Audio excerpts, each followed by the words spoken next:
Welcome, Smite fans, to our second set of the night. This one between some old friends. This is Team Pandamonium up against Incite. The first time that Biggie will be playing against his old team. A few substitutions in for Team Pandamonium, however. Maxim will be playing in the place of Sub4. Erratic has actually replaced Swear, who has been benched. So not a full-strength Team Pandemonium roster. Nonetheless, though, the excitement is still very much there. I'm Husey. Joining me on the desk for this one is Paratus. I'm extremely interested to be seeing, especially as you said, the subs for Pandemonium, seeing how well they'll perform. I also want to see Biggie versus his old team, as you said. Going into picks and bans in just a second. What sort of things are you going to look to ban? Last game we did see Susanoo come through, so I want to see it banned out. You just ban it. Susanoo is in a place right now where if you're not banning it, you're looking to first pick it. And if you're not first picking it, you're looking to lose the game. I want to see Raijin banned as well. It just simply does too much damage at this point. To be let through. Maybe a couple of supports. Incite might look to ban away from Erratic. He was on the free agent market for a little bit. He wasn't immediately snatched up after he left Llamas, so he's not the strongest support out there, and his god pool is not the most diverse. So I imagine Incite will be targeted quite a bit. So let's go ahead and start getting into picks and bans here, and then we'll get the show on the road for this one. There are definitely a lot of key bans and key picks going into bans as well. We see Gab banned out first 14 Pandemonium, and already that Susanoo banned for Incite. Surprising to see that Gab was banned first. Usually we would see Athena or a Kepri. Usually we don't really see a Gab first ban. It's a bit of the familiarity Team Pandemonium has with Incite. They know that Biggie does extremely well in the Geb. Last year was his best guard. I don't think he died on it for about the first 4 or 5 weeks of competition. Raijin banned out here by Team Pandemonium, again just recognizing it's too much damage, it's still too safe with his teleport away. Thor now bound away by Incite, just taking away a bit from Sporks' god pool here. But yeah, the Geb suits Biggie's playstyle immensely. It's more support than initiate. The Stone Shield is super strong. The knock up and the ultimate just provides a lot of disruption. Athena first pick here for Team Pandemonium. Obviously, that's something Erratic will be very comfortable on. Yeah, we did see him when he was on Llamas in Pajamas play. Athena, very, very strong. Of course, it's just an Athena, so you're going to have a very, very strong late game with that taunt. It's so strong. Defender of Olympus, being able to jump from one side of the map to the other is also quite crucial for teams. Kepri and Neja locked in here for Incite. Yeah, so Kikimiya are going to be playing Naja. A little bit more skill-intensive god. We'll see how it goes on that one. It's something I don't imagine he's played that much, considering his previous roles were ADC and mid. Probably not the most familiar on that one, but it works very well in terms of setup for his team. He doesn't necessarily need to carry. Zeus and Nemesis now picked up here for Team Pandemonium. Now this Nemesis we've seen go into both the jungle and the solo lane, and both Row and Sporks have played it in either of those roles, so that's a bit of a flex pick there. Zeus obviously going to be for Ochida in the mid lane, but the big man with the big fists, Kabrakan, picked up here, and that is not spelling good news for Ochida. No, I mean, Kabrakan, it's just nightmares, to be honest. It's just constant flashbacks. Kabrakan is extremely dominant in OPL, I'm going to say, because every time you see him played, except for that first game against Llamas, he's pretty much won most of his games. So it's just a nightmare pick. Ra and Odin getting banned out as well. Ra, very surprising to say the least. I don't think so. It suits Yada. He used to play that back in the solo lane when he was playing that. Provides heals for the team, and Kabrakan with sustain is pretty insane because he can just run under the towers. The Odin and Guan Yu bans. Guan Yu just because he's simply very strong at the moment. The sustain coming out of him, and as well as kind of his ability to stay relevant in the laning phase.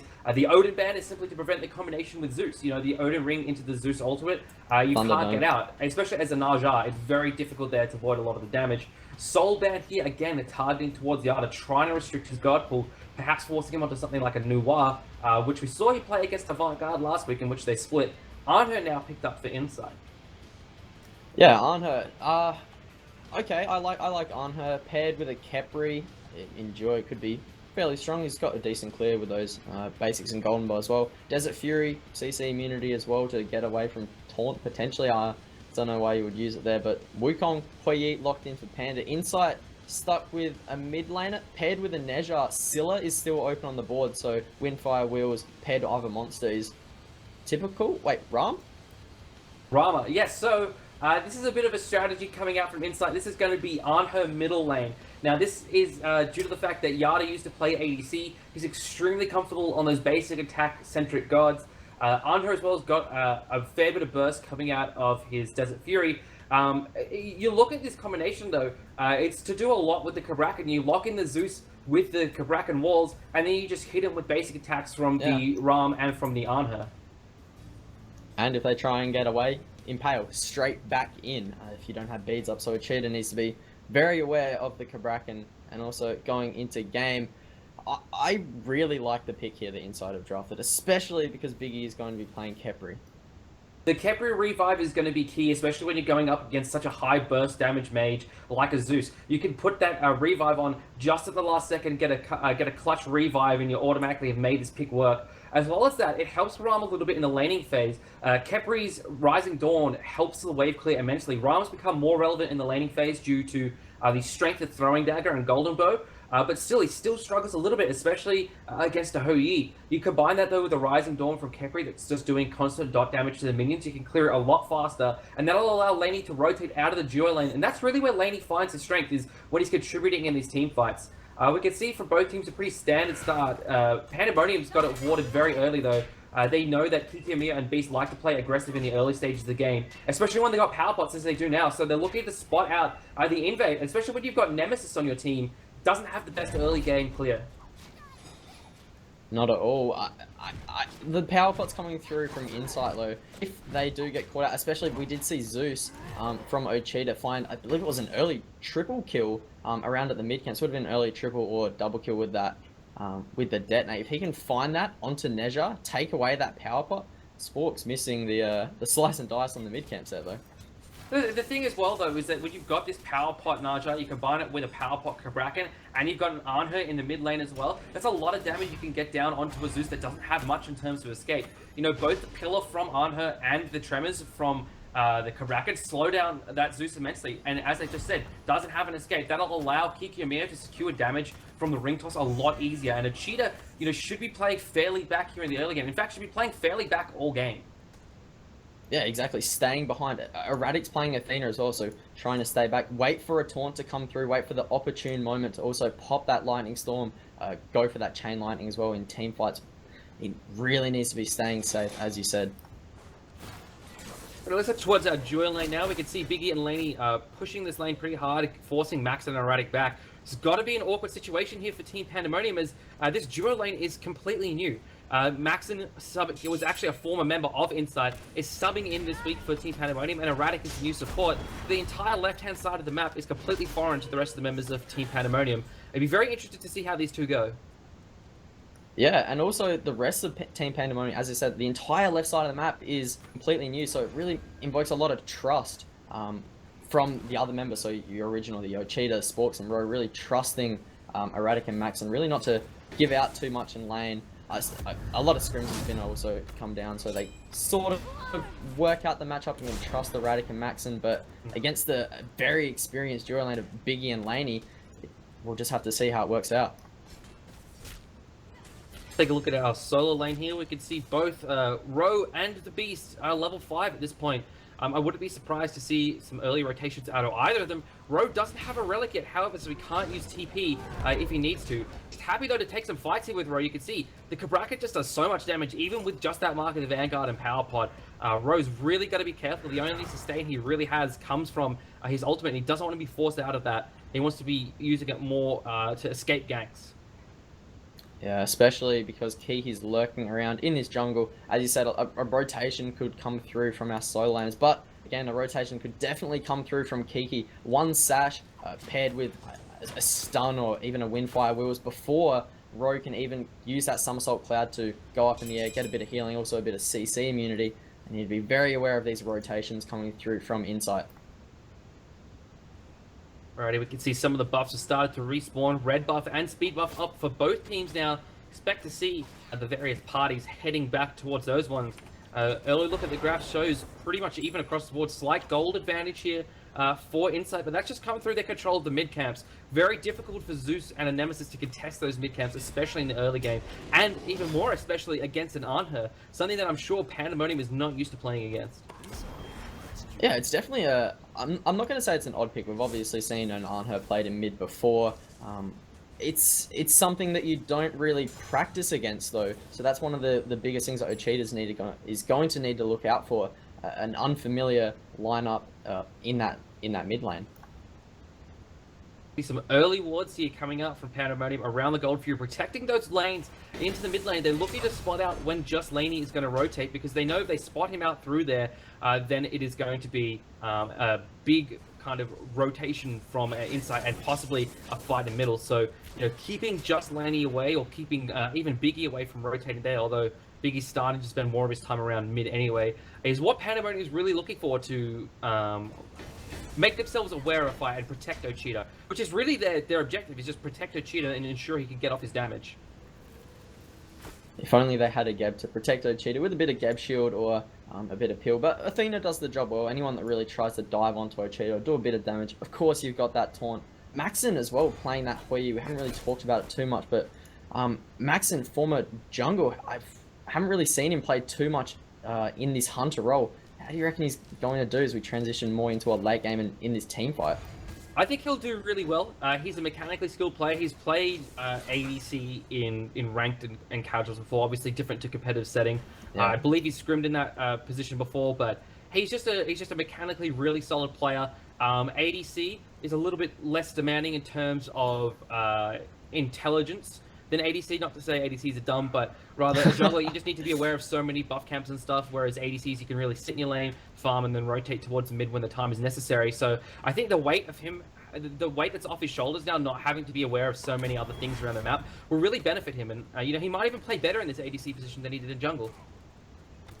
When he was playing jungle as well, he played fairly aggressive. Do you think that those aggressive behaviors and those characteristics are going to transition in lane, and also in team fights he might look to, I don't know, maybe play a bit more aggressive in team fights? Usually ADCs sort of stay back around just throwing those basics, or do you think he's just going to go straight up, just dive bomb in and just go ham in these team fights?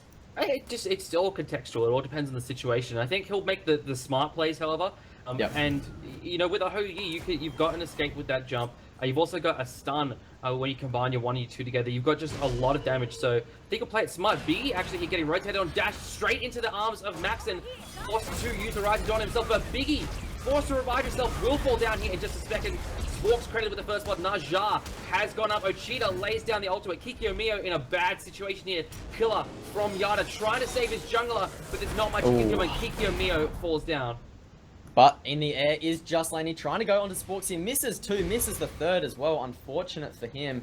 Sporks just getting out there with about 200 HP. And now Panda looking to invade the red buff here, but not if Yada can say anything about it. Lurking around, could be looking to go into the buff here. Oh, Beast is actually rotated in the backline, trying to go onto Ocheetah here. A lot of damage is being applied, and there's that ultimate to try and zone him away. Yada looking very aggressive with the Impale, finds the kill onto Ocheetah. There was a good taunt there from Erratic that prevented the death temporarily, but once that Cabracken's there, not terribly much Zeus can do. He's only got a purification at the moment as well, so he can only get away from the stun, but then you locked in with just the physical aspect of the walls itself. There's no way you can go. And once he gets his Sanctuary online, that'll prevent a bit of it, but at the moment, that was as soon as Beast rotated in there, Ocheetah was dead. Yeah. Absolutely. Something that you also talked about, Just Laney likes to rotate into these team fights. Of course, he's playing that Rama, so he has that Astral Barrage, so he doesn't necessarily have to be in the actual team fight. He can ult from a distance and try and go for these long-range snipes, although he did try in that end fight, didn't manage to hit the accuracy on the head, but that might just be a bit of a misplay for him, but he does have that potential semi-global presence with that Astral Barrage.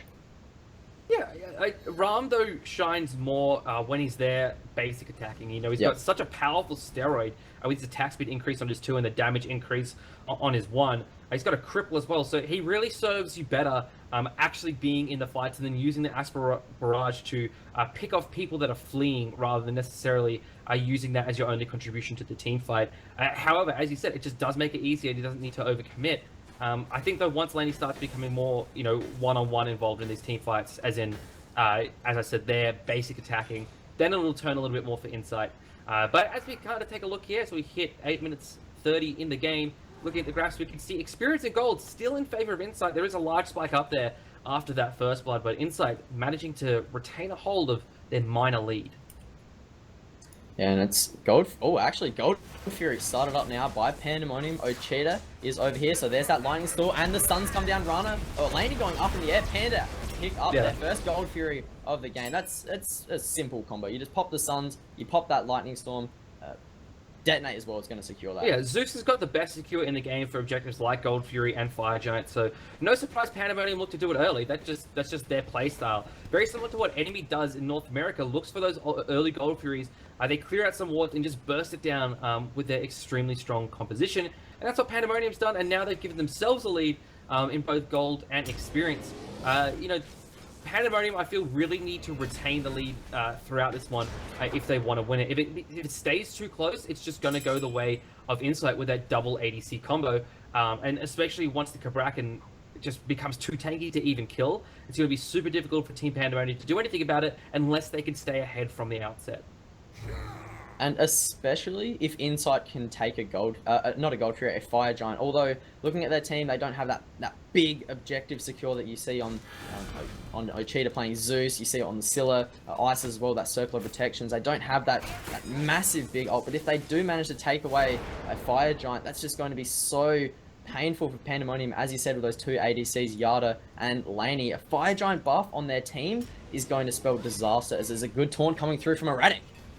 Gets two in there, lays down the shield. Ochita, though, is in some trouble here as he sees... Actually, no, sorry. Erratic is the one in trouble now. Ochita stayed back. Kikimio takes up Erratic, coming straight back down and going straight back to base. That's one kill there for Incite, and they're looking for the mid camps now, not particularly to fight here. They could fight this if they wish, 4v5 situation, but they're happy enough just to pick up the kill, go ahead, push out some waves, pick up some buffs. Yeah, just getting even bigger lead. This kills are absolutely even at this point. And now left side mid camp is going to be going their way as well, taking a look into our grass. Again, it's going to be Experience going towards Incite, but that gold still fairly even after that Gold Fury. Yada here, walking over Ward, going to take that one out. I thought Sporks might chase him there for a second in combination with Ochita, but they're just going to let him walk on by. Take a look at some of our builds here. We can see that Biggie's gone, those Talaria boots, going into a Hide the Urchin now. He's made some good rotations, and he's usually a part of most of the kills on his team, so he should be fairly confident about being able to build up those stacks early. Conversely, you look at Erratic, and I really like the choice that he's gone with the Sovereignty here. So Sovereignty gives you physical protection and health, and it also buffs your allies around you within 70 units. They get 30 physical protections and 25 HP 5 themselves, so that is taking away a lot of the damage on the side of Incite. Given that Yada is playing Anho, Laney is playing Ram, Kikyo Mio is playing Naja, that's three very damaging physical gods on the side of Incite. And taking away a lot of that damage here early is a really smart move by Erratic. And again, we do see on the side of Roche, I say, he's picked up Heartward as well, so another aura magical protection buff for his team. Really, they don't really have too much magical protection as they have those two ADCs, but the Beast as well is going to be playing Cabrakan, and that's a lot of damage. And if Ro can just stay in the fights, get his team protected as well, protect Ochita, which is their goal, get those protections online, potentially make him stay in a fight longer and not take as much damage from the Beast. You think about it though as well, Beast is going to be starting to go more and more tank. The only damage item he has online at the moment is the Shoes of the Magi, and I can't see him getting too much more magical power until a little bit later in the game. So while Cabrakan still does a lot of damage, got to worry about those physical gods more who are just building into pure damage builds. 5-man grouping here from Pandemonium under their tier 1 tower in the mid. Incite were kind of grouping around here, but they've all kind of scattered to the wind now, heading back to their separate lanes. Yeah, Gold Fury is going to be spawning in about a minute, so really, if they were going to contest, they needed to contest fully, but also knowing that if they lost that fight, the other team would potentially pick up Gold Fury, so really just looking to, go away, but Yada gets taunted by Erratic Abduct, not coming through just yet, but there's that sash going onto him, impale into the wall, Sports taken extremely low, and there's that pillar, and the Windfire Wheels are going to miss Ochita from the beads, and the ult is returning, and the Lightning Storm comes down. Beast is here though, there's the wall, there's the one, there's the two. Tremors are down, Ochita falls down to the Beast under his own tier 1 tower in mid. Erratic taunts him in, but Beast is just going to walk away straight into the Tiger Stone from Ro. But again, it just keeps on walking on by. Taking a look at Maxon though, doing a bit of damage to Kiki, but He recognized that he needs to get out. Maxon in a bit deeper. He doesn't really have any team around him, and he's going to have to get dive bomb overlord. Defender of Olympus coming down, and the beads in the Sanctuary were good as well, but he's stuck in the Desert Fury, and Maxon taking extremely low, diving in those suns as well. Erratic doing a good job at keeping him alive, but he has 5 members. Ro is here, and he's doing a lot of damage, forcing away his team. Biggie using that Scarab's Blessing to get his team out of there. A good play there from Maxon, and Erratic buying time for Ro to back their team up. And now that was all Ro there. Ro came in at just the right time and pulled off a meditation that healed up Max and Anorak, kept them both alive. Now they're going to take this tier 1 tower in the mid. Beast should have fallen down there, but when you've got a Kebri on your team, you can never count yourself out. And especially because Team Pandemonium, they have no executes. They don't have that Ao Kwong that we would usually see counterpicked against the Kepri. So really, they have no potential to cancel out that revive unless they're going in. But Gold Fury started up, and there's again going onto the Beast here. Maxon doing so much, but he has to back out, and Erratic might actually fall down here. Sash missing from Kiki, and the Beast has to get out because he's taking too much damage from Ochita. Forks pops the shield here, reflects back a lot of damage. Ro hanging around as well, but a win there from Incite. They prevent Pandemonium from doing the Gold Fury when they pretty much had it all but secured. Max is starting it back up again. Biggie hanging around in the area. Yada and Kikimiya are here as well. They're looking to fight, but Rose is zoning them out very nicely. So Pandemonium might be able to take this one away, given the combination that they have. Ochita popping that ult. Spork's in a bit of trouble, but Maxon finds a beautiful ricochet onto Biggie, and Panda themselves up their second Gold Fury of the game. Once again, Kiki missing that sash. Unfortunate for him, and now the rest of Pandemonium are over here. They could look to just reset here, go for a little bit more farm. It is 3 for 3, and they just took that Gold Fury, but they're going to be trying to push up mid here. Yeah, just try and push a couple waves up here. As you push the wave up, you push back Incite, so they can look to steal away a couple of the buff camps, perhaps. You know, the speed buff is up at such a valuable objective on the map, but instead they're just going to go for the right-hand side mid camps. Interestingly enough, looking at the graphs, the experience isn't as much in favor of Pandemonium as I would have thought after 2 Gold Furies. Well, there was a massive gap there for Incite where they had about a 3k lead, but after that fight, Pandemonium able to come back, bring it back in their favor by just about 700, and that's just due to their farming. After that fight, Golden Hand is taking a look as well. Ochita's got about 16,000, 15,000 on Spork, so expect them to be backing. Ochita going to be building into that chin size as well when he backs. Yep, then it's just what you're looking to do out of the hunter Spork's position. not Ochita. I was about to say Ochita. I think I thought you my meant, bad. Thought you meant Sporks. I was like, that's why I was like a little bit confused there for a second. Then I thought, like, is he talking about Yada because Yada's the one playing hunter? But yeah, no, Sporks going for the chin size. You know, it makes sense. Like, that's what you want from a nemesis. You know, some people look at Executioner, but Executioner's just not worth it. Maybe the next patch where it's getting a bit of a buff.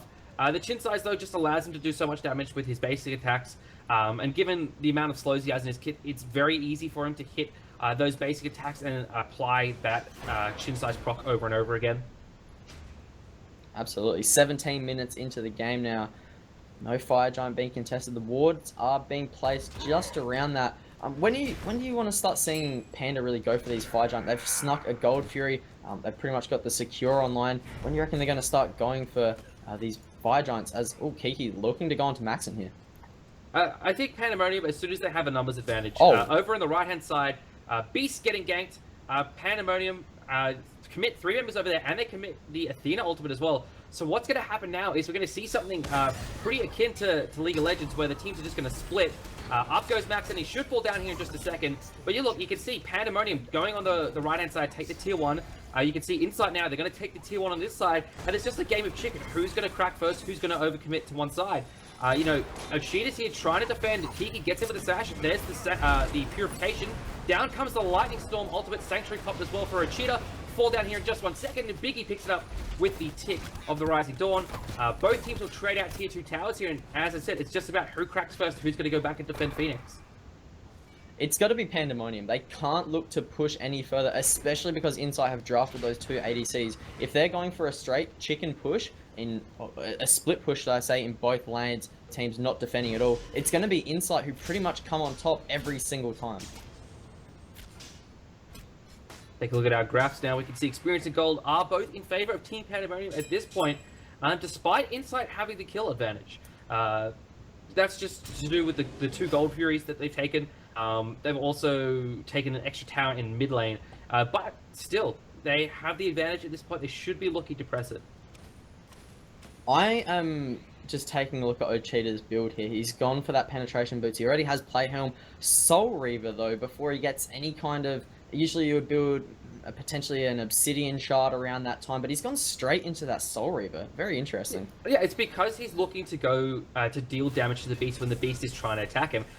He'll be able to take away 15% of his HP straight away with that, or 50% of his max HP, I should say, with that Soul Reaver straight away, and just looking to burst down the beast, who's got some health online now with the Wing Blade. He as well has got a lot of health online. Ocheeta getting dove on here, doesn't have any of his relics up. Kikyomiyo picks that one up pretty easily. Ocheeta uses the Lightning Storm, and Kikyomiyo trying to dash away. Pandamonium looking for him, but not going to find him. Good wall there from the beast. Wars off Erratic, but Ro is still going for Biggie. Biggie trying to survive here.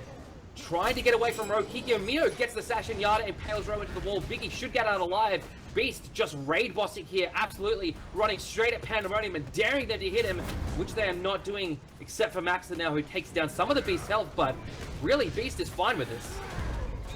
Ro has the Eagle form away, and they can look to pressure this. Oh, Biggie forced to use that Scarab's Blessing on himself, and there's that Sunbreaker coming down under that tower, forcing away Incite. And again, it's going to be a full reset now for Incite. They didn't lose any members thanks to that Scarab's Blessing from the Khepri. Ocheeta fell down. Kikyomiyo falls down here now in response, but the Beast is teleported in. Pandemonium trying to get this tower, but I doubt they'll get it. Erratic might fall down here. Just Laney credited with the second kill of the game. So, really taking a look at the graphs here. Experience difference is all in favor of Incite. They might be able to find another kill onto Sporks here. No, he's going to dash away, but really there, what happened was Pandemonium lost Ocheeta and won the rest of the fight. They stayed around too long, however, Incite was able to re-engage after they backed and got some health and mana back.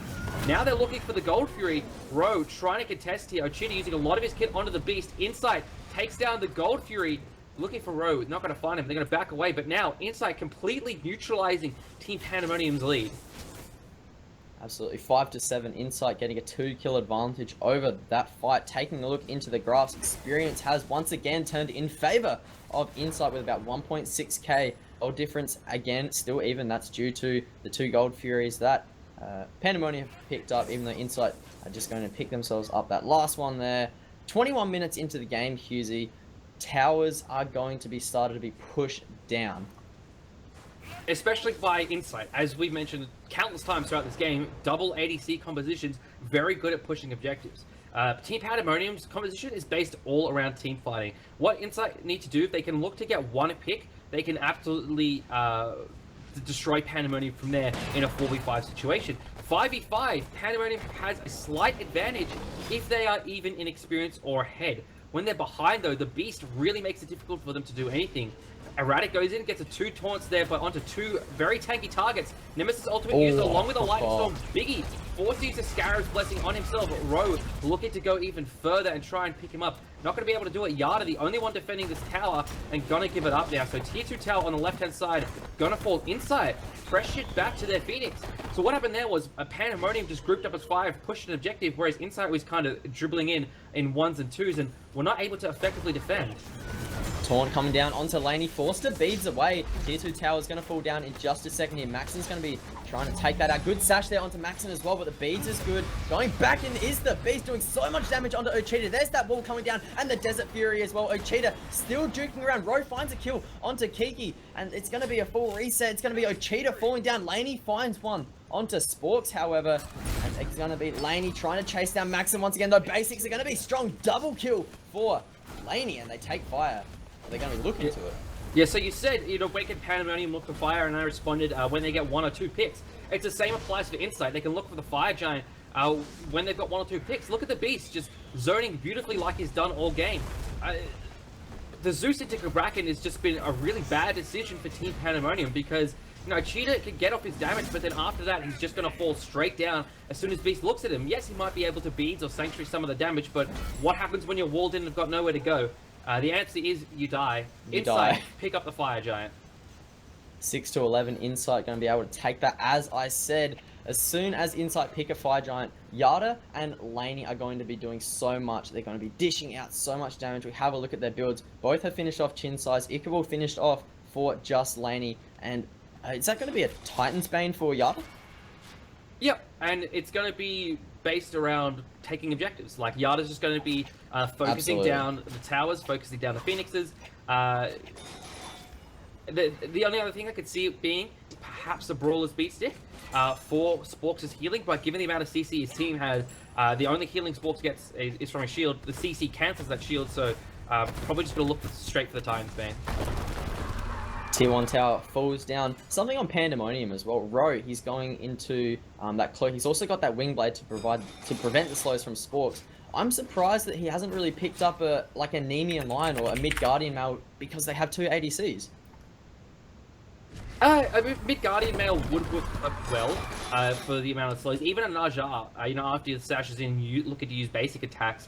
I suppose just the Bulwark is for the damage coming out of the beast. This local concentration either going to be a Spirit or a Ochita. Just actually bursted there from the beast, and Laney picks up the kill. Ochita picks up the beast in combination with the Nemesis ult. But Incite looking to push this Phoenix down as Ro is trying to split push in the mid lane and take that one down. But both ADCs are up for the side of Incite. Look at the Phoenix, already 75% HP. Sporks looking to do some damage to Biggie, but not going to be able to do too much. The siege is going really well here for Incite. Kiki's back and engaging on Ro, but Incite still pushing this objective. As I said, Yada just focusing totally on this Phoenix. Picks up Sporks as well in the meantime. Impale! Picked up Biggie. Max and forced the Sanctuary. Laney takes down the Phoenix. Kiki takes down Ro. And now Incite have got themselves a Phoenix and managed to save their mid tower. Really good back there from Kiki to make sure that Ro cannot push that Phoenix any further. And the Impale was so good from Yada. Unfortunately, Biggie was not able to get off that Scarab's Blessing, which could have been very, very detrimental to Pandemonium if he got the revive onto himself. Potentially could have pushed for that tier 2 in mid lane, but it's going to be, as you said, a Phoenix for Incite. Panda not able to pick up one of their own. Gold Fury now is going to be spawning, so, I mean, Incite can easily pick this up. Yeah, that was a total win there for Incite. They pick up a Phoenix, manage to defend their own one, take the Gold Fury now. The graphs just totally reversed from the earlier in the game. Experienced 7,600 gold, 3,800 in favor of Incite. Having a look at our builds, yeah, Yada's actually gone into that Titan's Bane. Wind Demon now is finished off for Laney, so he's going to get those extra crit. He's going to get that extra movement speed and attack speed, as well as his steroid from his pick-me-up is going to be... The basic attack's going to be so fast. And it's going to be detrimental when they're trying to defend the towers and Phoenixes as well, because normally where you would be seeing an ADC maybe only getting off 1 or 2 shots, Laney's going to be getting 2 or 3 consistently, maybe even 4 when he's got his Wind Demon before Panda are able to react. Incite now looking to push down this tier 2 tower in the middle. Given that Fire Giant is on still the double ADCs, they're going to be able to push this one fairly easily. Not too long left on that buff, however. Not at all. It's going to be about 20 seconds, so they need to take advantage of this, push for this tier 2, or just reset and wait for the next Fire Giant to fall down, because if they wait too long at this fight, it's going to be either team losing and Fire Giant's going to go down, but the Beast is looking to go down. Good ultimate, finding Ochita easily, and up in the air goes Kiki, trying to find somebody up there, goes down straight away. Ro in the backline's taken extremely low, has that Somersault Cloud already used, and he falls down to Laney. Looks like Incite is pushing here to end. Beast forced it back, but he does have his teleport online. There's a He'll be Fury! back before long. Yada takes down Max, and Sporks extremely low, forced to go back to base. Erratic, what a dry bear call it, that peach of doom, saves him just briefly there. Team Pandamonium, though, their Titan is under attack, under 50% HP. 50%. Not much they're going to be able to do. Beast Quarter. picks up Sporks just before the end, It's but done. Incite take game number 1. 8 to 18 reads the scoreline for that one, and it's just a great push there from Incite, able to finish that off after a tier 2 push. Again, as you said throughout that game, their mission was to protect Ochita, and at the end there, they just couldn't. Beast comes in so fast. It's like that. You just come in, you blink, you take him out of the fight. That's the ult down, that's the detonate, that's the massive amount of damage that Pandemonium had, and they just couldn't protect Ochita. That's what Cabracas designed to do, to destroy those squishy mages that have a very difficult time getting out. Your Raz, your Isis, your Zeus, as we just saw there, not going to do too well against Cabraca. But that's going to do it for game number 1, folks. Going to go to a quick break here. We'll be right back with game number 2 between Team Pandemonium and Incite.